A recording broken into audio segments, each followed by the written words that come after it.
حکومت سندھ کی جانب سے عوام کے لیے ایک اور خوشخبری سنا دی گئی۔ سینئر صوبائی وزیر نے کراچی میں آئندہ ہفتے سے ڈبل ڈیکر اور الیکٹرک بسیں چلانے کا اعلان کر دیا۔ سندھ کے سینئر وزیر سرجیل انعام میمن کی زیر صدارت اہم اجلاس منعقد ہوا، جس میں secretary transport Asad Zamin, M D S M T A, C E O trans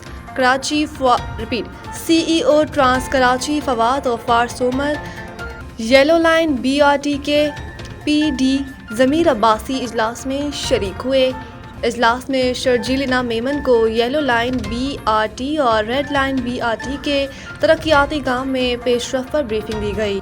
اجلاس میں کراچی میں ای وی ٹیکسی سروس شروع کرنے اور پنک اسکوٹی اسکیم کے دوسرے مرحلے پر سینئر صوبائی وزیر کو آگاہ کیا گیا۔ اس موقع پر شرجیل انعام میمن کا کہنا تھا کہ امید ہے کہ ڈبل ڈیکر بسیں اور نئی ای وی بسیں آئندہ ہفتے تک کراچی میں پہنچ جائیں گی۔ کراچی کے عوام کے لیے ڈبل ڈیکر کا روٹ شروع کرنے کے ساتھ ساتھ ای وی بسز کے نئے روٹ بھی شروع کرنے جا رہے ہیں۔